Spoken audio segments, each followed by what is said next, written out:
ഇതാണ് എനിക്ക് ഇക്കാര്യത്തിൽ മുൻപോട്ട് വയ്ക്കാനുള്ള സൊല്യൂഷൻ.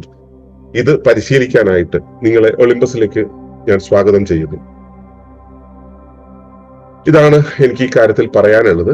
ഇനി ഈ വിഷയങ്ങളെ കുറിച്ചുള്ള നിങ്ങളുടെ സംശയങ്ങൾ ചോദിക്കുക. സംശയങ്ങൾ ചോദിക്കുന്നതിന് ഉത്തരം തരിക വഴിയാണ് നമുക്ക് ഇതിന് ആഴങ്ങളിലേക്ക് പോകാൻ കഴിയുക. ഓക്കെ.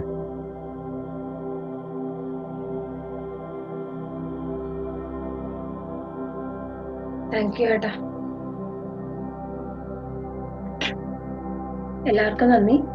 നമുക്ക് ചോദ്യോത്തരവേളയാണ്. ഇതിൽ മനസ്സിലായിട്ടില്ലാത്ത ഭാഗങ്ങൾ ഉണ്ടെങ്കിൽ അല്ലെങ്കിൽ എവിടെയാണ് സംശയങ്ങൾ ഉണ്ട് എന്നുണ്ടെങ്കിൽ ചോദിക്കാം.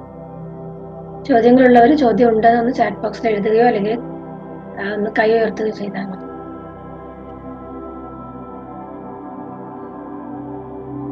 പ്രദീപിന് ചോദ്യമുണ്ട്. പ്രദീപ് ചോദിച്ചോളൂ.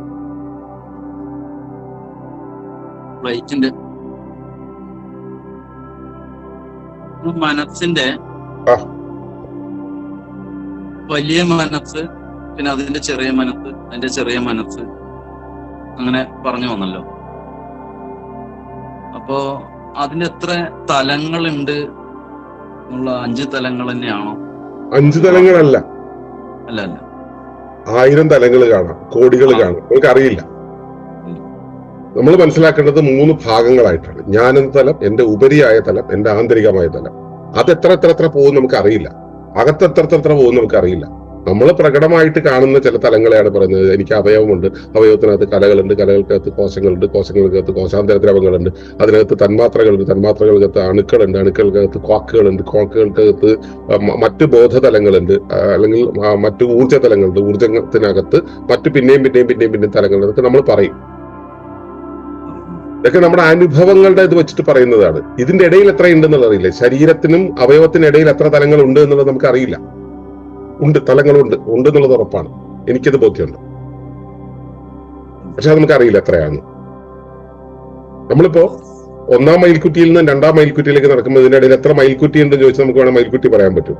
പുതിയൊരു എഞ്ചിനീയർ വന്നിട്ട് 1/2 കിലോമീറ്ററും 1/4 കിലോമീറ്ററും അവരെ കുറ്റിയോടെ പോരട്ടെ എന്ന് പറഞ്ഞു കഴിഞ്ഞാൽ ഇത് അവന്റെ ബോധതലത്തിനനുസരിച്ചാണ്. എത്ര തലങ്ങൾ ഉണ്ടെന്നുള്ളത് അവനാണ് തീരുമാനിക്കുന്നത്, നിർണ്ണയിക്കുന്നത്.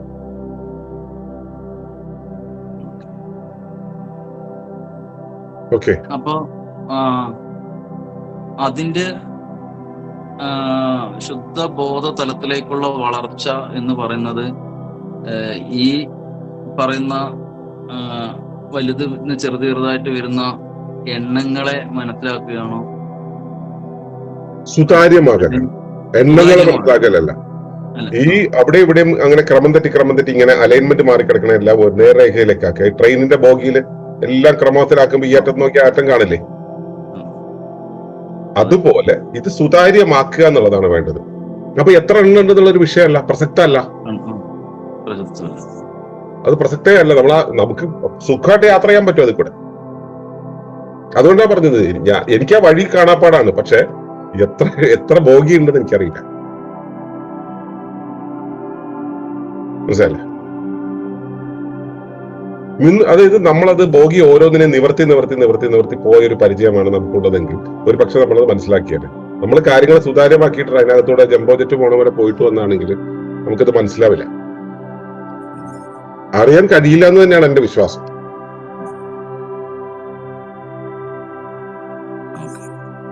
ഓക്കെ, ക്ലിയർ അല്ലേ? ഇനി അടുത്ത ചോദ്യത്തിലേക്ക് പോവാം. ചോദ്യങ്ങൾ ഉള്ളവരൊന്നും മാർക്ക് ചെയ്യണേ. ഈ ജിത്ത് അമ്പലവയൽ ഒന്ന് പരിചയപ്പെടുത്താമോ? നമ്മളിതിന് മുമ്പ് സംസാരിച്ചിട്ടുണ്ടോ ജിത്ത്? ഇല്ല, ഞാൻ ആദ്യമായിട്ട് കയറിയതാണ്. ഓക്കെ, ജിത്ത് എങ്ങനെയാണ് ഈ വിവരം അറിഞ്ഞത് ഈ ഒരു പ്രോഗ്രാമിനെ കുറിച്ച്? അത് ഞാന് ഒരു വാട്സാപ്പിൽ മെസ്സേജ് കണ്ടോ, ഗ്രൂപ്പിലോ? അതെ, ഗ്രൂപ്പിൽ ആദ്യമായിട്ട് കയറുന്ന പരിപാടിക്ക്. ഓക്കെ. ജിത്ത് എന്ത് ചെയ്യുന്നു? ഞാന് ഒരു വയനാട് ജില്ലയിലാണ്. ഞാൻ മറ്റേ മെഡിക്കൽ ഷോപ്പിങ്ങിന്റെ ഒക്കെ ലൈസൻസിന്റെ ഒരു ഓഫീസിലാണ്. ഇനി വലിയൊരു ഐഡിയ ഇല്ലാത്തൊരു മേഖലയിലാണ് ക്ലാസ് കേട്ടിരുന്നത്. എന്ത് മനസ്സിലായി, എന്ത് ഫീൽ ചെയ്തു, എന്ത് തോന്നിയാലും പറഞ്ഞു? ഇല്ല, ഞാൻ കേട്ടിരുന്നു. പുതിയൊരു മേഖലയുണ്ട്, അതിനെപ്പറ്റി ഇങ്ങനെ ആലോചിച്ചിരിക്കുന്നു. ഇത് ഡീപിക്കോളജി, ആഴപ്രകൃതിശാസ്ത്രം എന്നുള്ളതിനെ ആധാരമാക്കിയിട്ട് സസ്റ്റൈനബിലിറ്റിയെ കുറിച്ചുള്ള അന്വേഷണങ്ങൾ നടത്തുന്ന ഒരു കമ്മ്യൂണിറ്റിയാണ്. ഇനി വരാൻ പോകുന്ന പുതിയ ലോകക്രമത്തിൽ എങ്ങനെ ജീവിക്കണം എന്നുള്ളതിനെ കുറിച്ച് പഠിക്കുകയും അത് നടപ്പിലാക്കുകയും ചെയ്യുന്ന ഒരു ഇക്കോ വില്ലേജ് ഉണ്ടാക്കിക്കൊണ്ടിരിക്കുന്ന ഒരു ഗ്രൂപ്പാണ്. അപ്പോൾ നമുക്ക് വ്യത്യസ്ത ചിന്താ പദ്ധതികളിൽ നിന്ന് വരുന്ന ആളുകൾക്ക് ഒരു ചിന്താ പദ്ധതിയിലായിരിക്കാനും ഒരു വിശ്വാസത്തിലായിരിക്കാനും കഴിയണം. നമുക്ക് എല്ലാവർക്കും പൊതുവായിട്ടുള്ളത് ഒന്ന് മാത്രമാണ്, അത് പ്രകൃതിയാണ്. അപ്പോൾ അതിലേക്ക് എത്താൻ നിങ്ങൾ എത്രയൊക്കെ കാര്യങ്ങൾ പഠിച്ചിട്ടുണ്ടെങ്കിൽ, എത്രയൊക്കെ അന്വേഷണം നടത്തിയിട്ടുണ്ടും, അടിസ്ഥാനപരമായിട്ട് നമുക്ക് നമ്മളെ കുറിച്ചുള്ള അറിവുണ്ടായിരിക്കണമല്ലോ. അതുണ്ടാക്കലാണ് നമ്മളിവിടെ ചെയ്യുന്നത്. നമ്മളതിന് ഇത് മനസ്സിലാക്കിക്കൊണ്ടുള്ള ആളുകൾ ഒരുമിച്ച് ജീവിക്കാൻ വേണ്ടി ഒരു കൂട്ടുജീവിത ഗ്രാമം ഉണ്ടാക്കിക്കൊണ്ടിരിക്കുന്നു. അപ്പോ അതില് അത്തരം കാര്യങ്ങൾ ഇപ്പൊ നമ്മുടെ കൂടെ ജീവിക്കേണ്ടവർക്ക് അങ്ങനെ, അതല്ല തനിച്ച് അവനവന്റെ ഏരിയകളിൽ ഉണ്ടാക്കാൻ താല്പര്യമുള്ളവർക്ക് അതൊക്കെ പഠിക്കാൻ വേണ്ടിയിട്ട് ഒരു ഫെലോഷിപ്പ് പ്രോഗ്രാമും ഉണ്ട്. ഗവേഷകർക്കും ഇത് പഠിക്കാൻ താല്പര്യമുള്ളവർക്കും വേണ്ടി ആ ഫെലോഷിപ്പിന്റെ ഭാഗമായിട്ടുള്ളവർ ഇതിനകത്തുണ്ട്. അങ്ങനെ അപ്പോ താല്പര്യം ഉണ്ടെങ്കിൽ അതിന്റെ കൂടെ നിങ്ങൾ കൂടാം.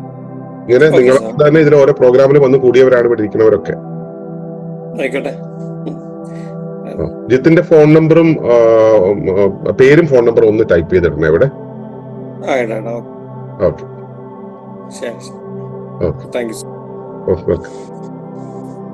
ഇനി ചോദ്യങ്ങൾ എന്തെങ്കിലും ഉണ്ടോ?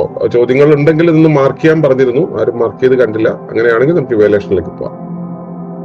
നമ്മളൊരു പ്രോട്ടോകോൾ വെക്കുന്ന എന്താണെന്ന് വെച്ച് കഴിഞ്ഞാല് കാര്യങ്ങൾ ഈസി ആക്കാൻ വേണ്ടിയിട്ടാണ്. മലയാളിക്ക് പ്രോട്ടോകോളുകൾ പറ്റില്ലല്ലോ. അപ്പൊ എന്താ വെച്ചാൽ ചെയ്തു പോകാൻ ബുദ്ധിമുട്ടായിരിക്കും. സോ നമുക്ക് ഇവാലുവേഷനിലേക്ക് കയറാം. ഞാൻ വീഡിയോ ഓൺ ആയിരിക്കുന്ന ആളുകളെ വിളിക്കാം. ആദ്യം ആനി ജോണി, എങ്ങനെയുണ്ട് ഈ പ്രോഗ്രാം? എങ്ങനെയുണ്ടായിരുന്നു? മനസ്സിലായോ? എന്താണ് മനസ്സിലായത്? ഞാൻ പ്രോഗ്രാമിന് ഓണാക്കി ഇങ്ങനെ കൊച്ചുണ്ടായിരുന്നു കയ്യില്. അപ്പൊ തന്നെ അധികം ഇതില്ല. അത്യാവശ്യം 1-2 പോയിന്റ് മനസ്സിലുണ്ട്. അതായത് നമ്മുടെ സ്വന്തമായ ഒരു ചിന്താഗതിക്കനുസരിച്ച് ഒരു ഇതില് ഈ ചിന്തകളുണ്ടല്ലോ, സ്വാർത്ഥ ചിന്തകൾക്കനുസരിച്ചുള്ള ഒരു ജീവിതമാണെങ്കിൽ നമുക്ക് ഒരു വിജയത്തിലെത്താൻ പറ്റൂല. മറിച്ച് നമ്മളെ നയിക്കുന്ന ഒരു പ്രപഞ്ച ശക്തി ഉണ്ട്. ആ ശക്തിക്ക് അനുസരിച്ചുള്ള ഒരു ജീവിതമാണ് നമ്മൾ മുന്നോട്ട് നയിക്കുന്നതെങ്കിൽ നമ്മൾക്ക് പല രീതിയിലും ആത്മീയമായിട്ടും ഭൗതികവും എല്ലാ രീതിയിലും നമുക്ക് വളരാനുള്ളൊരു പവർ ഉണ്ടാവും എന്നൊരു തോന്നലാണ് എനിക്ക് കിട്ടിയത്. പിന്നെ ക്ലാസ് അറ്റൻഡ് ചെയ്യാൻ പറ്റിയില്ലായിരുന്നു. അങ്ങനെ ആയിരുന്നില്ലേ ക്ലാസ് എടുത്തത്? അങ്ങനെ ആയിരുന്നു ഇല്ലേ ക്ലാസ് എടുത്തത്? ഞങ്ങൾ അങ്ങനെ തോന്നി. അതിന്റെ ഒരു മൊത്തം ഒരു ഔട്ട്ലൈൻ നമുക്ക് അങ്ങനെ പറയാം. അത് നിങ്ങൾ ഈ വിഷയത്തിലേക്ക് വരുന്നതിന്റെ അനുസരിച്ച് നിങ്ങൾ വിശദീകരിക്കുന്നതിന്റെ അളവ് മാറി മാറി വരും. അത് ഇപ്പൊ തുടക്കത്തിൽ അത് സാറിന്റെ വേർഡ്സുകൾ അങ്ങനെ തന്നെ അച്ചിട്ട് എനിക്ക് എടുക്കാൻ പറ്റില്ല. കാരണം വെച്ചിട്ടുണ്ടെങ്കിൽ അത് എഴുതി വെച്ചാൽ അങ്ങനെ പറയാൻ പറ്റും. കാരണം വെച്ചിട്ടുണ്ടെങ്കിൽ നമ്മളെ നയിക്കുന്ന ഒരു പ്രപഞ്ച ശക്തി ഉണ്ട്. അതാണ് എന്റെ വേർഡ്സ്. ആ പ്രപഞ്ച ശക്തി നമ്മളിലേക്ക് ചൊരിയുന്ന ഒരു പ്രഭയുടെ പൗറിന്റെ ശക്തിയിലാണ് ശരിക്കും നമ്മള് ആ ഇഷ്ടത്തിനനുസരിച്ച് ജീവിക്കുമ്പോൾ നമുക്ക് ഈ ലോകത്തില് സമത്വ സുന്ദരമായ ഒരു കേരളത്തെ രൂപീകരിക്കാൻ പറ്റും. അങ്ങനെ മനസ്സിലായി. അതാണ് എന്റെ രീതി. പക്ഷെ സാറ് പറയുന്ന വാക്കുകളൊന്നും പറയാൻ പറ്റൂല. അല്ല, ഞാൻ പറയുന്ന വാക്കുകൾ പറയണമെന്നില്ല. നമ്മളെ വേറൊരു കഥയുണ്ട്. അതായത് ഈ ചെരുപ്പ് കൂത്തി പൂരത്തിന് പോകുമ്പോഴേ അവിടെ എന്താ കാണുന്നറിയും? ബാറ്റയുടെ ചെരുപ്പ്, മറ്റേ വേറെ ഒരു കമ്പനിയുടെ ചെരുപ്പ്, മറ്റൊരു കമ്പനിയുടെ ചെരുപ്പ്, പിന്നെ ഒരാൾ കൈകൊണ്ട് തുന്നിയ ചെരുപ്പ്, അങ്ങനെയുള്ള പലതരം ചെരുപ്പുകൾ കാണും. കാരണം ഇയാൾക്ക് പരിചയമുള്ള ചെരുപ്പുകളാണ്. ആ ചെരുപ്പുകളെയാണ് അവിടുന്ന് കാണുക. പൂരത്തിന് പോയി എന്ത് കണ്ടു എന്ന് ചോദിച്ചു കഴിഞ്ഞാൽ അവിടെ കണ്ടത് ചിലപ്പോൾ ഇയാൾക്ക് കാണാൻ ഇന്റർപ്രറ്റ് ചെയ്യാൻ പറ്റുന്നത്. കാരണം ഇയാളുടെ മനസ്സിലുണ്ടാവില്ല. മനസ്സിന്റെ ഘടന അതാണ്. അപ്പൊ ആനി ഇവിടെ വരുമ്പോൾ ഇത് കേൾക്കുമ്പോൾ ആനിക്ക് എന്തറിയുമോ അതുമായി താരതമ്യം ചെയ്യുന്ന കാര്യങ്ങളാണ് ഇവിടുന്ന് ബോധ്യമാവുക. ഇവിടെ പറഞ്ഞത് ബോധ്യമാവില്ല. അത് ഇവിടുത്തെ കുഴപ്പമോ ആനിയുടെ കുഴപ്പമോ അല്ല. മനുഷ്യ മനസ്സിന്റെ ഘടന എങ്ങനെയാണ്. സോ അതാ പറഞ്ഞത്, ഒരുപാട് തവണ ഇതിന്റെ അകത്തൂടെ യാത്ര ചെയ്യുമ്പോൾ ക്ലാരിറ്റി വന്നുകൊണ്ടിരിക്കും. ഇപ്പോ കുറച്ച് കഴിയുമ്പോൾ ഇത് പറയുന്നത് ഇപ്പോ മറ്റേ ഇക്ബാല്, രാജേന്ദ്രേട്ടൻ, വർഗീസേട്ടൻ, പൊന്നി ഇവരൊക്കെ പറയുന്നത് ശ്രദ്ധിച്ചോളൂ. ഇവര് ഇതിൽ എക്സാക്ട് ആയിട്ട് ഈ സാധനം തന്നെ പറയും. അത് അവർ അത്രയും കാലം ആവർത്തിച്ച് കേട്ടത് കൊണ്ട് അവർക്ക് വ്യക്തത വന്നത് കൊണ്ടാണ്. ആനി ഇതേപോലെ ആവർത്തിച്ച് പങ്കെടുത്തു വരുമ്പോൾ വീണ്ടും ക്ലാരിറ്റി കൂടി വരും ഓരോ പ്രാവശ്യം. എനിക്കിത് ഫുള്ളായിട്ട് കേൾക്കാൻ പറ്റുന്നില്ല. പിന്നെ ഞാൻ എഴുതി വെക്കുകയാണെങ്കിൽ അങ്ങനെ എന്നെ കുറെ നല്ല രീതിയിൽ പറയാനൊക്കെ പറ്റും. എനിക്ക് അത് അറിയാം. ഇപ്പൊ അവിടെ സിറ്റുവേഷൻ എനിക്കറിയാം, ആ സിറ്റുവേഷൻ അറിയാം. പക്ഷെ എന്നാലും സാധ്യമാകുന്ന രീതിയിൽ ഇതൊക്കെ നോട്ട് ചെയ്ത് വെക്കാൻ നോക്കൂ കേട്ടോ. എഴുതി വെക്കാറുണ്ട്, പക്ഷെ ഇപ്പൊ എഴുതാൻ പറ്റിയില്ല. സ്വാർത്ഥ ചിന്തകളെ നമ്മള് ആ ചട്ടക്കൂടിലാണ് ജീവിതം വളരെ നഷ്ടമാണ് എന്നാണ് എനിക്ക് തോന്നിയത്. ഞാൻ ആ ചിന്താഗതിയിലാണ്, അതുകൊണ്ട് ഞാൻ ഇതിലേക്ക് വന്നത്. ഇങ്ങനെ ഇഷ്ടങ്ങളില്ല. നല്ലൊരു പശ്ചാത്തലവും നല്ലൊരു മനസ്സിന് നല്ല ഇത് കൊടുക്കുന്ന കൂട്ടായ്മ ആണെന്ന് ബോധ്യം വന്നത് കൊണ്ടാണ് ഞാനിത് ഇടയ്ക്കെങ്കിലും കിട്ടുന്ന സമയം പ്രകൃതിയെ നന്നായിട്ട് ഇഷ്ടപ്പെടുന്നുണ്ട്. പ്രകൃതിയോടൊപ്പം പ്രകൃതിയിലെ സർവ്വചരാചരങ്ങളെയും സ്നേഹിക്കുന്നുണ്ട്. അപ്പൊ പിന്നെ ഇങ്ങനത്തെ കൂട്ടായ്മയെ അംഗീകരിക്കാം, വളർത്താം. കിട്ടിയ ടൈം ഒന്നും അത്ര. അപ്പൊ അടുത്ത നമുക്ക് ഇവാലുവേഷൻ അമലിനെ വിളിക്കാം. Amal, keep it short and simple.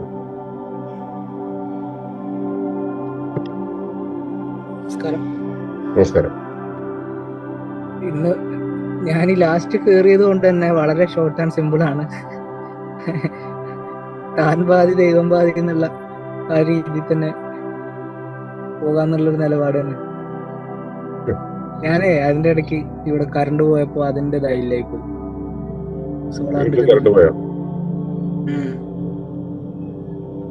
നാളെ മുഹമ്മദ് ഷായെ വിളിച്ചോട്ടോ. ഓക്കെ, എങ്കിൽ നമുക്ക് അടുത്ത ആളെ വിളിക്കാം. ഡിൻസി ഉണ്ട് അവിടെ?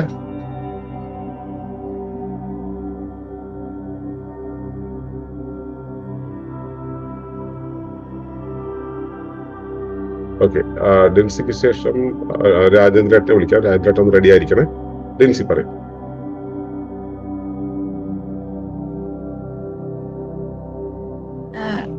നമസ്കാരം. പകുതിയായപ്പോ തൊട്ടാണ് കേൾക്കാൻ തുടങ്ങിയത്. ഞാൻ ഈ നിലവാരത്തിലേക്കൊക്കെ ഉയർന്നു വരുന്നതേ ഉള്ളൂ. എനിക്ക് മനസ്സിലായത് മനുഷ്യൻ എന്ന് പറയുന്ന ഒരു പ്രകൃതി എന്ന് പറയുന്ന വലിയൊരു സിസ്റ്റത്തിന്റെ ഉള്ളിലുള്ള ഒരു ചെറിയ സിസ്റ്റമാണ്. അപ്പം നമ്മളും പ്രകൃതിയും തമ്മിലുള്ള ഒരു അന്തർധാര സജീവമായെങ്കിൽ മാത്രമേ, ഒരു താതാത്മ്യം പ്രാപിച്ചെങ്കിൽ മാത്രമേ മുന്നോട്ടുള്ള പ്രയാണം ദുഷ്കരമല്ലാതെ പോകാൻ കഴിയുകയുള്ളൂ. എനിക്ക് ഇത്ര മനസ്സിലായിട്ടുണ്ട്. ഏതായാലും ഡിൻസിയുടെ അന്തർധാര സജീവമാകട്ടെ ഈ വിഷയങ്ങളുമായിട്ട്. സന്തോഷം. ഓക്കെ, രാജേന്ദ്രേട്ടാ, അല്ല രാജേട്ടനെ കഴിഞ്ഞിട്ട് വിളിക്കാം.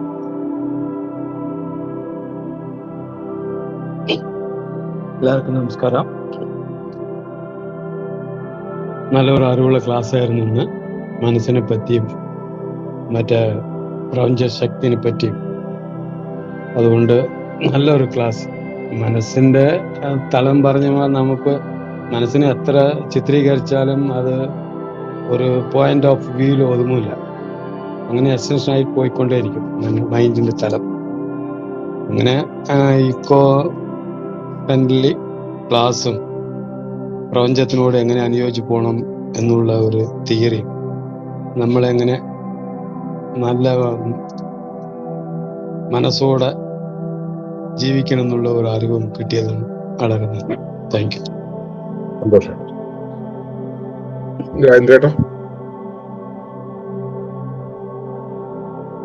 എല്ലാവർക്കും നമസ്കാരം. ഇന്നത്തെ ക്ലാസ് വളരെ കാര്യങ്ങളൊക്കെ വളരെ ക്ലാരിറ്റിയോടുകൂടി പറഞ്ഞത് മനസ്സിലായി. അപ്പൊ പല ക്ലാസ്സുകളായിട്ട് ഈ കാര്യങ്ങളൊക്കെ മുന്നും കേട്ടിട്ടുണ്ട്. അത് ഒന്നും കൂടിയും ഉറപ്പിക്കാൻ പറ്റി. അപ്പൊ എനിക്ക് പറയാനുള്ളത് ഇത്രയേ ഉള്ളൂ. ഇപ്പൊ ജീവിതം, ഇപ്പൊ ഒരു നദി എങ്ങനെ ഒഴുകി ആ കടലിൽ എത്തിച്ചേരുന്നത്. അപ്പോ ആ ലക്ഷ്യം ആ നദിക്ക് ഓൾറെഡി, നദിക്ക് അറിഞ്ഞാലും അറിഞ്ഞില്ലെങ്കിലും ആ സഹജമായ ബോധം നദിക്കുണ്ട്. അപ്പൊ കടല് അതുമാതിരി തന്നെ നമ്മള് ഇപ്പൊ ചാൻസ് എന്ന് പറഞ്ഞപ്പോ ഞാൻ പറഞ്ഞപ്പോ യാദൃശ്ചികത. അപ്പൊ ഒരു ജനനം മരണത്തിന്റെ ഇടയിലുള്ള കുറച്ച് കാലങ്ങള് ആ യാദൃച്ഛികതയെ പുൽകി ജീവിക്കാൻ പഠിച്ചു കഴിഞ്ഞാൽ നിങ്ങൾക്ക് എന്താ വേണ്ടതൊക്കെ ഇവിടെ പ്രകൃതി ഒരുക്കി വെച്ചിട്ടാണ് നിങ്ങളെ ഇവിടെ കൊണ്ടുവന്നിരിക്കുന്നത്. അപ്പൊ എന്താണ് നിങ്ങൾക്ക് എവിടെ എത്തിച്ചേരേണ്ടതെന്ന് വെച്ചാൽ അവിടെ എത്തിച്ചേരും. അപ്പൊ ആ യാദൃച്ഛികതയിൽ പുൽകി നിങ്ങൾ പ്രകൃതിയോട് ചേർന്ന് ഒഴുകാൻ പഠിച്ചു കഴിഞ്ഞാൽ എന്താണ് വേണ്ടത്, എത്തിക്കാണ് എത്തുന്നത്, അവിടെ എത്തിച്ചേരുന്നതാണ് എനിക്ക് പറയാനുള്ളത്. നന്ദി, നമസ്കാരം. അതില് യാദൃശ്ചികത എന്നുള്ളത് ഒരു അവസ്ഥ പോലും അല്ല. ഇത് യാദൃശ്ചികതയാണ്, പക്ഷെ യാദൃശ്ചികത പോലും അല്ല. അത് തഥാത്മാവസ്ഥയാണ്. നമ്മളങ്ങനെ ഓരോ നിമിഷം പോയിക്കൊണ്ടിരിക്കുമ്പോൾ നമ്മൾ കൂട്ടിമുട്ടി കണ്ടുമുട്ടി അനുഭവിച്ച് അതിലിങ്ങനെ പോയിക്കൊണ്ടേയിരിക്കുന്ന ഒരവസ്ഥ. നമ്മൾ ഇത് പ്രഡിക്റ്റബിലിറ്റി എന്നുള്ള സംഭവം വരുന്നത് എന്ന് വെച്ചാൽ നമ്മൾ ഇതിനെ പ്രഡിക്റ്റ് ചെയ്യണം എന്നുള്ള നമ്മുടെ ഒരു സർട്ടൈൻ ആയിരിക്കണം എന്നുള്ള നമ്മുടെ ഒരു നിർബന്ധം കൊണ്ടാണ്. സത്യത്തിൽ നമ്മൾ ആ അനുരൂപണത്തിലായിരുന്ന സർട്ടൈൻ ആയിരിക്കും കാര്യങ്ങൾ. ഓക്കെ, ആ അർത്ഥത്തിൽ എടുത്താ മതി. ഇക്ബാൽ. എല്ലാവർക്കും നമസ്കാരം. ഇന്നത്തെ അവതരണം നല്ലൊരു അവതരണമായിരുന്നു. ഇതുവരെ കേട്ടിട്ടില്ലാത്ത രൂപത്തിലുള്ള പുതിയ രീതിയിലായിരുന്നു അവതരിപ്പിച്ചത്. പിന്നെ വിഷയങ്ങൾ പഴയതാണെങ്കിലും പുതിയ രീതിയിലായിരുന്നു അവതരണം ഉണ്ടായിരുന്നത്. അപ്പോൾ നമ്മളുടെ എക്സിസ്റ്റൻസ് എന്നുള്ളത് പിന്നെ ഉപരിവ്യവസ്ഥയുടെ എക്സിസ്റ്റൻസിന് ഒരു ആവശ്യത്തിന് വേണ്ടിയിട്ടാണ് നമ്മളുടെ നിലനിൽപ്പ് എന്നുള്ളതാണ് മനസ്സിലാക്കേണ്ടത്. നമ്മളുടെ എക്സിസ്റ്റൻസ് നമുക്ക് വേണ്ടിയാണെന്നുള്ള ബോധം നമ്മളുടെ ഉള്ളിൽ വരുന്ന സമയത്താണ് ബുദ്ധിമുട്ടുകൾ ഉണ്ടാകും. നമുക്ക് പ്രകൃതിയായിട്ട് ട്രാൻസ്പെറന്റ് ആയിട്ട് നിൽക്കാൻ കഴിയാത്ത അവസ്ഥ ഉണ്ടാകും. അപ്പൊ എപ്പോഴും ആ ഒരു നൂല് ട്രാൻസ്പെറൻസി നമ്മൾക്ക് കീപ്പ് ചെയ്യാൻ കഴിയുന്ന സമയത്ത് ഔട്ടർ ഫീലിങ്ങും പുറത്തേക്ക് വരുന്ന ഫീലിങ്ങും ഇന്നർ ഫീലിങ്ങും തമ്മിലുള്ള ആ യോജിപ്പിലാണ് നമുക്ക് ശരിയായ രൂപത്തിൽ നമുക്ക് മുന്നോട്ട് പോകാൻ കഴിയുക. അപ്പോൾ ആ രൂപത്തിലുള്ള അറിവുകൾ നമ്മൾ ഉണ്ടാവട്ടെ എന്ന് പ്രാർത്ഥിക്കുന്നു. നമസ്കാരം. ദർശനുണ്ടോ അവിടെ?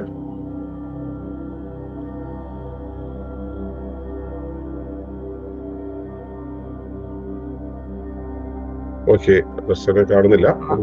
നമസ്കാരം.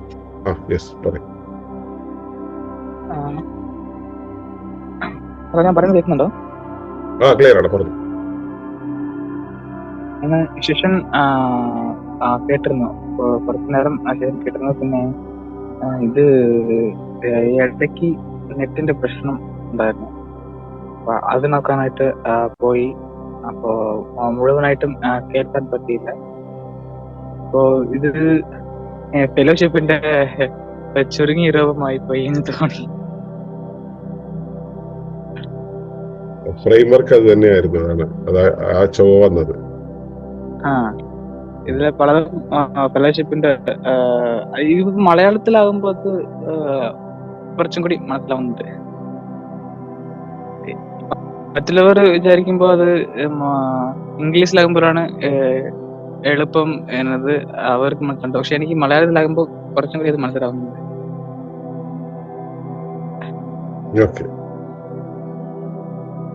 അപ്പോ ഞാൻ കൂടുതൽ ഇതിനെ കുറിച്ച് ഞാൻ പറയാൻ നിൽക്കുന്നില്ല. നമസ്കാരം. ചേട്ടാ,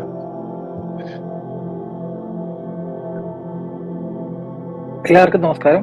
നമസ്കാരം. ഇന്നത്തെ അവതരണം നമ്മളിത് പല പ്രാവശ്യം ഇതിന്റെ ഒരു ചുരുക്കത്തിൽ പറയുന്നുണ്ടെങ്കിലും ഇത്രയും ഡീറ്റെയിൽ ആയിട്ടും ഇത്രയും ഒരു വളരെ എക്സാക്റ്റ് ആയിട്ടും ഇതിനെ എല്ലാം കൂടെ യോജിപ്പിച്ച് പറഞ്ഞത് ആദ്യമായിട്ടാണ്. ഞാൻ അത്രയും ഞാനിത് ആലോചിച്ചു എന്താ പറയാൻ പോകുന്നത്, ചാൻസസ് ആൻഡ് ചോയ്സ് എന്നുള്ളത് എങ്ങനെയാ പറയുന്നതെന്നുള്ളത്. പിന്നെ ഞാനിതിന്റെ ആലോചിച്ചിട്ടുണ്ട്. ഇതിപ്പം ഒട്ടും വിചാരിക്കാത്ത രീതിയിലുള്ള ഒരു അവതരണമായിരുന്നു. വളരെ എക്സാക്റ്റ് ആയിട്ട് അത് അവതരിപ്പിക്കാൻ കഴിയും, സമ്മതിച്ചിരിക്കുന്നത്. ഒരു വളരെ വളരെ കറക്റ്റ് ആയിട്ടുള്ള ഒരു ഇതായിട്ട് മനസ്സിലായത്. അപ്പം chances and choice are not accidental എന്നുള്ളതാണ്. അതിനെ എങ്ങനെ ഇത്രയും വ്യക്തമായിട്ട് വിവരിച്ചത് ഞാൻ ഇതുവരെ ആദ്യമായിട്ടാണ് മനസ്സിലാക്കിയത്.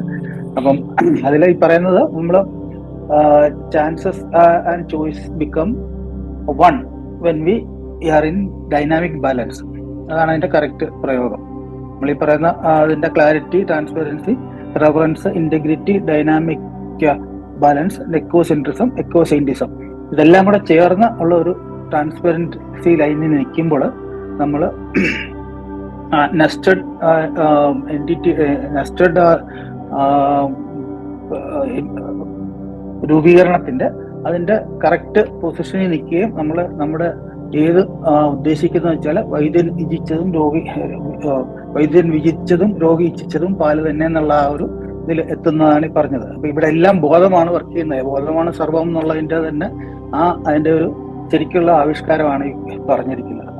അപ്പൊ അത് വളരെ വളരെ നന്നായിട്ട് എല്ലാം കൂടെ ഒരു ഇതില് ട്രാൻസ്പെറൻസിയിൽ താതാത്മ്യം പ്രാപിക്കുമ്പോൾ നമ്മൾ വിചാരിക്കുന്നതും വിധിക്കുന്നതും എല്ലാം ഒന്ന് തന്നെ ആയിരിക്കും എന്നുള്ളത്.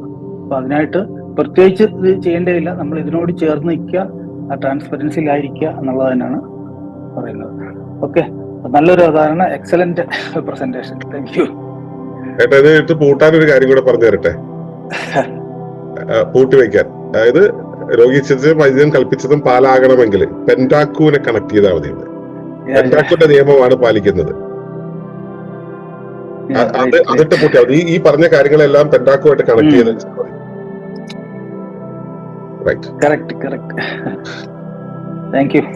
ഓക്കെ ഏട്ടാ. ഓക്കെ, അത് ഏട്ടൻ കുറച്ചു ദിവസം പോയി വന്നതിന്റെ ഒരു കുറ്റായിട്ട് കൂട്ടിയാൽ മതി. ഇങ്ങനെ ഒരു ഏട്ടൻ ഇങ്ങനെ ഒരു നിരീക്ഷണം പറയുന്നത് എനിക്ക് തോന്നിയിരുന്നു. ഞാൻ അതിലെ ചില ഭാഗങ്ങൾ അവതരിപ്പിക്കുന്ന സമയത്ത് ഏട്ടൻ അതിന് അങ്ങനെ ആയിരിക്കും സമീപിക്കാൻ എനിക്ക് തോന്നിയിരുന്നു. പ്രദീപിന് കൂടുതൽ എന്തെങ്കിലും ചേർക്കാറുണ്ടോ പറയാൻ? ഇവാലുവേഷൻ ആയിട്ട് പറഞ്ഞില്ല, സംശയം പറഞ്ഞേ ഉള്ളൂ. നമസ്കാരം. ചേർക്കാൻ ഉള്ളതല്ല, അത് ഇന്നത്തെ ക്ലാസ്സില് വളരെ നല്ല ഒരു മനസ്സിലാക്കൽ നടന്നു. വളരെ വളരെ ഡെപ്ത് ആയിട്ടുള്ള കുറച്ച് മനസ്സിലാക്കല്, ബോധ്യപ്പെടല് നടന്നു തോന്നുന്നു. അതിലിപ്പോ പറഞ്ഞ പരമമായ എന്താ പറയാ ബോധം അകത്തേക്ക് മുളപ്പിക്കലാണ്, ഉപരിവ്യവസ്ഥയുടെ ഉള്ളിലേക്കുള്ള മുളയ്ക്കലാണ് മനസ്സ്. അങ്ങനെയുള്ള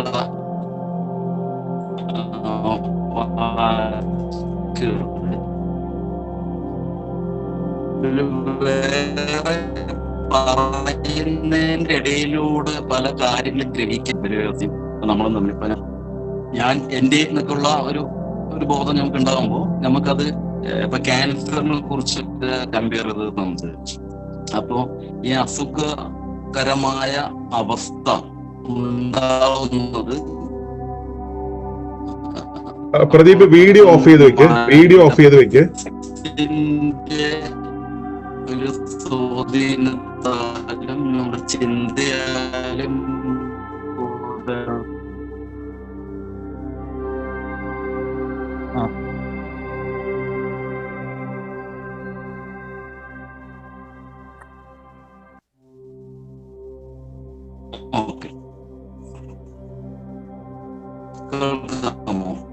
ഇനി പറയൂ.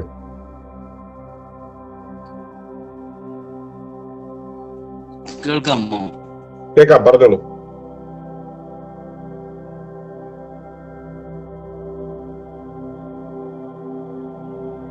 ക്ലാരിറ്റി റേഞ്ചിന്റെ പ്രശ്നം അല്ല, അത് കുഴപ്പമില്ല, പറഞ്ഞോളൂ. ഇപ്പൊ കേൾക്കാം, പറഞ്ഞോളൂ.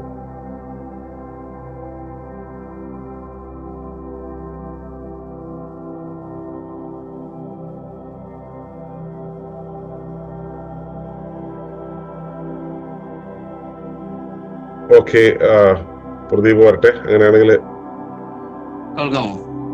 കേൾക്കാം, പറയൂ. നല്ലൊരു ബോധ്യം ഉള്ളിലേക്ക്, പിന്നെ അതേപോലെ നമ്മളെ തന്നെ രുചിയിലെയും കബളിപ്പിക്കുന്നതിനെ കുറിച്ചുള്ള കുറച്ച് ഭക്ഷണത്തിന്റെ കുമ്പളങ്ങനെയൊക്കെ കുറിച്ചുള്ള ഉദാഹരണത്തിൽ പറഞ്ഞു.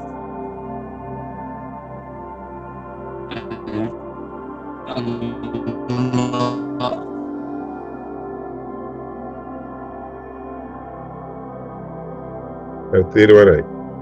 പറഞ്ഞോളൂ.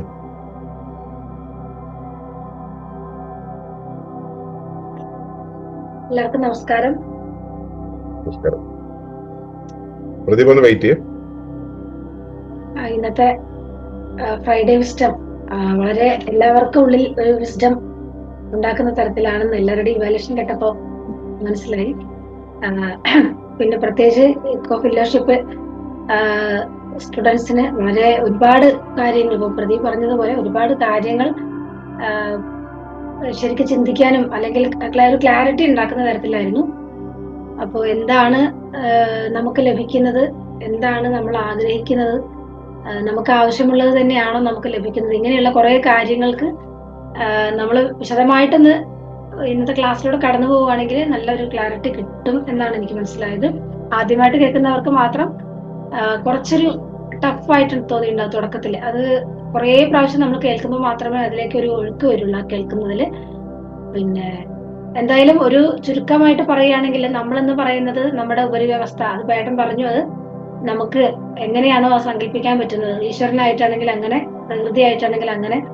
അപ്പൊ അവിടെ നമ്മളെ ഉരുവാക്കപ്പെട്ടിട്ടുള്ളതിന് മുമ്പ് തന്നെ നമുക്ക് വേണ്ടതെല്ലാം ഇവിടെ ആദ്യമേ ഉണ്ടായിട്ടുണ്ട്. എന്നിട്ടും നമ്മൾ എന്തുകൊണ്ട് നമുക്ക് വേണ്ടത് കിട്ടുന്നില്ല എന്ന് പറഞ്ഞ് ദുഃഖിക്കുന്നു എന്നുള്ള ഒരു കാര്യത്തിലേക്കാണെന്ന് വളരെ വ്യക്തമായിട്ട് കാര്യങ്ങളെ കൊണ്ട് ചെന്നെത്തിച്ചത്. അപ്പൊ അതിന്റെ ഒരു പ്രധാന കാരണം നമ്മളും പ്രകൃതിയും തമ്മിൽ, അല്ലെങ്കിൽ നമ്മളും ഈശ്വരനും തമ്മിൽ ഒരു കമ്മ്യൂണിക്കേഷൻ ശരിയാവുന്നത് നടക്കുന്നില്ല. കമ്മ്യൂണിക്കേഷൻ നടക്കുന്നുണ്ട്, പക്ഷെ അതിനിടയ്ക്കൊക്കെ നമുക്ക് നമ്മുടേതായിട്ടുള്ള കുറെ ചട്ടക്കൂടുകൾ അല്ലെങ്കിൽ കുറെ തടസ്സങ്ങൾ അവിടെ ഉണ്ടെന്നുള്ളത്, നമ്മുടെ അറിവിൻ്റെതായിട്ടുള്ള കുറെ തടസ്സങ്ങൾ. നമ്മൾ വേറെന്തെല്ലാമോ അറിവുകൾ അവിടെ കയറ്റിവെച്ച് എനിക്ക് യഥാർത്ഥത്തിൽ വേണ്ടതല്ല ഞാൻ വേണ്ടതെന്ന് മനസ്സിലാക്കി വെച്ചിട്ടുള്ളത് എന്നുള്ള ഒരു തരത്തിലാണ് എല്ലാ കാര്യങ്ങളും അവിടെ കിടക്കുന്നത്. കുമ്പളങ്ങയുടെ കാര്യത്തിൽ പോലും അതിന്റെ യഥാർത്ഥ രൂപത്തിലല്ല നമ്മൾ അതിനെ സ്വീകരിച്ച് പഠിച്ചത്. അതിന്റെ കുറെ എക്സ്ട്രാ അതിൽ മസാലകൾ ചേർത്ത് അത് ചേരുന്ന ആ ചേരുവയോട് കൂടിയിട്ടാണ് നമ്മൾ അത് അകത്താക്കി ശീലിച്ചത്. ഇതേപോലെ തന്നെ പല അറിവുകളും നമ്മൾ പല ചേരുവകൾ ചേർത്ത് അകത്താക്കി ശീലിച്ചു എന്നുള്ളതാണ്. അപ്പൊ അതിന്റെ പ്യൂരിറ്റിയിൽ നമ്മൾ അതിനെ എടുക്കുന്നില്ല എന്നുള്ളതാണ് ഏതൊരു കാര്യത്തിന്റെയും പ്രശ്നമായിട്ട് വരുന്നത്. അപ്പൊ അങ്ങനെ നമ്മൾ എടുക്കാൻ തുടങ്ങുന്നതോടുകൂടി തീർച്ചയായിട്ടും നമ്മളും പ്രകൃതിയും തമ്മിലുള്ള ആ തടസ്സം, പ്രധാനമായിട്ടുള്ള ഒരു മറ ഇല്ലാതായി മാറുന്നു എന്നുള്ളതാണ്. അപ്പോ വേണ്ടത് എന്താണോ, എനിക്ക് വേണ്ടത് എന്താണെന്ന് ഇപ്പൊ നമ്മൾ പറയാറുണ്ട്. നമ്മളെപ്പോഴും ക്ലോക്ക് ഉപയോഗിച്ചാണ് നമ്മുടെ വിശപ്പിനെ ചിട്ടപ്പെടുത്തി വെച്ചിരിക്കുന്നത്, അല്ലെങ്കിൽ നമ്മൾ ഭക്ഷണം കഴിക്കുന്നതിനെ ചിട്ടപ്പെടുത്തി വെച്ചിരിക്കുന്നത്. അത് മാറ്റി വെച്ചിട്ട് എപ്പോഴാണോ എനിക്ക് വിശക്കുന്നത് അപ്പോൾ മുതൽ നമ്മൾ ഭക്ഷണം കഴിക്കാൻ തുടങ്ങുന്ന ഒരു സിസ്റ്റത്തിലേക്ക് നമ്മൾ വരുന്നതോടുകൂടി എപ്പോഴാണോ നമുക്ക് വിശക്കുക അപ്പൊ നമുക്ക് ഭക്ഷണം കിട്ടുക എന്നുള്ള സിസ്റ്റത്തിലേക്ക് പ്രകൃതിയും വരും, ഭക്ഷണം നൽകുക എന്നൊരു സിസ്റ്റത്തിലേക്ക് പ്രകൃതിയും വരും. ആ രീതിയിലേക്ക് കാര്യങ്ങൾക്ക് ഒരു സ്വാഭാവികമായിട്ട് ഒഴുക്ക് വരണം എന്നുള്ളതാണ്. അപ്പൊ അത് എപ്പോ നമ്മൾ ആ ബോധ്യം വരുന്നോ എനിക്ക് തോന്നുന്നു അപ്പോൾ മുതൽ ആ ഒഴുക്കിലേക്ക് നമ്മൾ കയറും. പക്ഷെ അത് കണ്ടിന്യൂ ചെയ്യുകയാണെങ്കിൽ മാത്രം, അല്ലെങ്കിൽ ആ ബോധ്യം നമ്മളിൽ ഉറക്കുകയാണെങ്കിൽ മാത്രമേ ആ ഒരു ഒഴുക്ക് നമുക്ക് തുടർച്ചയായിട്ട് അനുഭവിക്കാൻ സാധിക്കുള്ളൂ. അത് ഇടയ്ക്കിടയ്ക്ക് നമ്മൾ അനുഭവിക്കുന്ന സമയത്ത് നമ്മൾ പറയും യാദൃച്ഛികമായി സംഭവിച്ചു, അല്ലെങ്കിൽ എനിക്ക് എന്റെ ഭാഗ്യം സംഭവിച്ചു എന്നൊക്കെ നമ്മൾ പറയും. അത് സത്യത്തിൽ ഇടയ്ക്ക് മാത്രം നമ്മൾ ആ ഒരു സുതാര്യത, അല്ലെങ്കിൽ ഞാനും പ്രകൃതിയും തമ്മിലുള്ള ആ ഇടയ്ക്ക് ഉള്ള മറ മാറിയിട്ട് ഒന്നായി താതാത്മ്യം പ്രാപിക്കുന്ന അവസ്ഥ ഇടയ്ക്ക് മാത്രം സംഭവിക്കുമ്പോഴാണ് നമ്മൾ അതിന് യാദൃച്ഛികത എന്ന് പറയുന്നത്. ആ ഒരു ഒഴുക്ക് സ്ഥിരമായിട്ട് സംഭവിക്കുമ്പോൾ പിന്നെ നമുക്ക് അവിടെ അത്ഭുതമോ യാദൃച്ഛികമോ ഇല്ല, അങ്ങനെയാണ് അതിന്റെ കിടപ്പുവശം എന്നുള്ളത് നമുക്ക് മനസ്സിലായി വരുന്നുള്ളതാണ്. അപ്പൊ അത് എന്നോ സംഭവിക്കേണ്ടുന്ന ഒരു കാര്യമല്ല, ഈ ബോധ്യപ്പെടൽ എപ്പോ സംഭവിക്കുന്നു അപ്പോൾ മുതൽ അത് ഓപ്പൺ ആയി തുടങ്ങും എന്നുള്ളതാണ് ഇന്നത്തെ ക്ലാസിന്റെ ഒരു ചുരുക്കമായിട്ട് എനിക്ക് പറയാനുള്ളത്. അതുപോലെ അവസാന ഏട്ടൻ പറഞ്ഞ ഒരു കാര്യം, പിന്നെ ഒരു വ്യവസ്ഥയുടെ മനസ്സാണ് നമ്മുടെ വിധി എന്ന് പറയുന്നത്, നമ്മളെ നിയതി എന്ന് വിശേഷിപ്പിക്കുന്ന എന്നുള്ളത്. അതൊക്കെ നമ്മൾ ഡീപ്പായിട്ട് പഠിച്ചു പോകുമ്പോഴാണ് അതിന്റെ കൃത്യമായിട്ടുള്ള ഒരു വിശദാംശം നമുക്ക് മനസ്സിലാക്കാൻ സാധിക്കുള്ളൂ. അതുപോലെ അവസരങ്ങൾ എന്ന് പറയുന്നത് നമ്മളും പ്രകൃതിയും തമ്മിലുള്ള കറസ്പോണ്ടൻസ് ആണ്, വിനിമയമാണ്, അങ്ങോട്ടും ഇങ്ങോട്ടുള്ള ആശയവിനിമയമാണ്. ഈവൻസ് എന്ന് പറയുന്നത്, സംഭവങ്ങൾ എന്ന് പറയുന്നത് പ്രകൃതി നമുക്ക് തരുന്ന സൂചനകളാണ്, സിഗ്നലുകളാണ്. അതുപോലെ നമ്മുടെ അനുഭവം, നമ്മൾ ആ എക്സ്പീരിയൻസ് അനുഭവിക്കുന്നതെന്ന് പറയുന്നത് നമ്മളും പ്രകൃതിയും തമ്മിലുള്ള മീറ്റിംഗ് പോയിന്റ് ആണ്. ആ അനുഭവത്തിലൂടെ നമുക്ക് എന്താണോ, ആ മീറ്റിംഗിലൂടെ നമുക്ക് എന്താണോ മനസ്സിലാകുന്നത്, അവിടെ നിന്നാണ് ആ ഒഴുക്ക് ആരംഭിക്കുന്നത് എന്നുള്ളത്. നമ്മൾ നേരെ വിപരീതമായിട്ട്, ഇപ്പോൾ നമുക്കൊരു അസുഖം വരുന്നു, ഒരു എക്സ്പീരിയൻസ് ആണ്, പക്ഷെ അതിൽ നമ്മൾ മനസ്സിലാക്കുന്നത് ആ അസുഖം എന്നത് എന്നെ തളർത്താനായിട്ട്, അല്ലെങ്കിൽ എന്റെ ആരോഗ്യം ഇല്ലാത്ത അവസ്ഥയായിട്ടാണ് നമ്മൾ മനസ്സിലാക്കുന്നതെങ്കിൽ നേരെ വിപരീതമായിട്ടുള്ള അവസ്ഥയിലേക്ക്, ബോധ്യപ്പെടലിലേക്കാണ് അത് കൊണ്ടുപോകുക. മറിച്ച് ഈ രോഗം എന്ന് പറയുന്നത് എന്റെ ആരോഗ്യത്തിന്റെ ഭാഗമായിട്ട് സംഭവിക്കുന്നതാണ്, അതെന്നെ കൂടുതൽ പെർഫെക്റ്റ് ആയിട്ടുള്ള ആരോഗ്യനിലയിലേക്ക് കൊണ്ടുചെന്നെത്തിക്കാനുള്ളതാണ് എന്ന ബോധ്യമാണ് അവിടെ നമുക്ക് ഉണ്ടാകുന്നതെങ്കിൽ പിന്നീട് നമുക്ക് അവിടെ തിരിച്ചു പോക്ക് ഉണ്ടാവില്ല. പിന്നെ നമ്മൾ ആ ജീവന്റെ സജീവതയിലേക്കാണ് നമ്മൾ, അല്ലെങ്കിൽ ജീവന്റെ കൃത്യമായിട്ടുള്ള പ്രവർത്തനത്തിലേക്കാണ് എത്തുക എന്നുള്ളതാണ്. അത് വിശപ്പിന്റെ കാര്യം പറഞ്ഞതുപോലെ. അപ്പൊ അങ്ങനെയൊക്കെയുള്ള ഒരു തിരിച്ചറിവിലേക്കാണ് നമ്മൾ എത്തിച്ചേരേണ്ടെന്നുള്ളതാണ് പറയുന്നത്. അപ്പോ നമ്മുടെ നിലനിൽപ്പ് എന്ന് പറയുന്നത് ഒരിക്കലും ഞാൻ എന്ന് പറയുന്നതിൽ മാത്രം ഒതുങ്ങി നിൽക്കുന്നതല്ല. ഞാൻ എന്തിനു വേണ്ടി ഉരുവായോ അല്ലെങ്കിൽ എന്നെ ഇവിടേക്ക് എത്തിക്കുന്നതിന്റെ മുൻപുണ്ടായ ഒരു ആഗ്രഹം ഉണ്ടല്ലോ, ഇച്ഛ, ആ പരമമായിട്ടുള്ള ബോധത്തിന്റെ ഇച്ഛ, അതിന്റെ സത്യത്തിൽ അതിന്റെ ആവശ്യമാണ് നമ്മുടെ നിലനിൽപ്പ് എന്ന് പറയുന്നത്. പക്ഷെ അത് നമുക്ക് ബോധ്യമാവണമെങ്കിൽ ഈ പറയുന്ന ഘട്ടങ്ങളിലൂടെയൊക്കെ ഒന്ന് നമ്മൾ പഠിച്ചു വരേണ്ടതുണ്ടെന്നുള്ളതാണ്, അല്ലെങ്കിൽ അനുഭവിച്ചു വരേണ്ടതുണ്ട് എന്നുള്ളതാണ്. എന്തായാലും നമുക്ക് വേണ്ടത് എന്തോ അത് ഈ പറഞ്ഞതുപോലെ വൈദ്യൻ കൽപ്പിച്ചത് രോഗി ഇച്ഛിച്ചതെന്ന് പറയുന്ന പോലെ നമുക്ക് വേണ്ടതും പ്രകൃതി കൽപ്പിക്കുന്നതും ഒന്ന് തന്നെയാകുന്ന മനോഹരമായിട്ടുള്ള അവസ്ഥ എന്തായാലും ഈ ഒരു കാലയളവിനുള്ളിൽ നമ്മൾ എപ്പോഴൊക്കെ അനുഭവിച്ചു പോയിട്ടുണ്ട്. ആ ഓർമ്മകളിലേക്ക് നമ്മൾ എത്തുക, അതിന് നന്ദി പറയുക, തുടർച്ചയായിട്ട് അത് സംഭവിക്കട്ടെ. ഈ ഒരു അറിവ് നമ്മളെ എല്ലാവരും അവിടുത്തെ ആ നിരന്തരമായ ഒഴുക്കിന്റെ ഭാഗമാക്കാൻ ഉപകരിക്കട്ടെ എന്ന് പ്രാർത്ഥിക്കുന്നു. നല്ലൊരു സെഷനായിരുന്നു. പിന്നെ വർഗീസേട്ടൻ പറഞ്ഞതുപോലെ ഞാനും ഇത് എങ്ങനെയാണ് ഏട്ടൻ അവതരിപ്പിക്കുന്നത് എന്നുള്ളത് ഒരു ആകാംക്ഷയിലായിരുന്നു. പിന്നെ എങ്കിലും തുടങ്ങിയപ്പോൾ തോന്നി ഇത് പുതിയ ആളുകൾക്ക് വളരെ കഠിനമായിരിക്കും ഒഴുക്കിലേക്ക് എത്താനെന്ന്. പക്ഷെ ആ ഒഴുക്ക് എത്തിച്ച ഒരവസ്ഥ ഇതിന്റെ എന്തായാലും പുതിയ ആളുകളോട് പറയാണ്, ഇതിന്റെ ഒരു പിന്നെ എഡിറ്റിംഗ് വേർഷൻ ഉണ്ടാകും നെറ്റില്. അത് തുടർച്ചയായിട്ട് നിങ്ങൾ വീണ്ടും വീണ്ടും കേൾക്കുന്ന സമയത്ത് തീർച്ചയായിട്ടും ഒരു നല്ലൊരു പിക്ചർ ഇതിനെ കുറിച്ച് അധികം താമസിയാതെ നിങ്ങൾക്ക് കിട്ടും എന്നുള്ളതാണ്.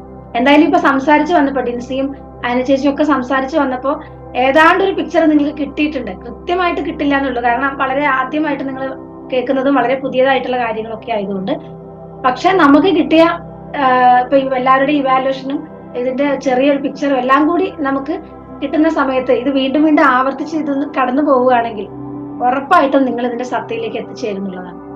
അപ്പോ ചാൻസും ചോയ്സും എന്ന് പറയുന്നത് വേറെയല്ല, അത് രണ്ടും ഒന്ന് തന്നെയാണെന്നുള്ളതാണ് ചുരുക്കമായിട്ട് എനിക്ക് മനസ്സിലാക്കാൻ സാധിച്ചത്. പക്ഷെ അത് ആ ഒരു വേർതിരിവ് മാറണമെങ്കിൽ നമ്മളും പ്രകൃതിയും തമ്മിൽ ഉള്ള തടസ്സം മാറണമെന്ന് മാത്രം.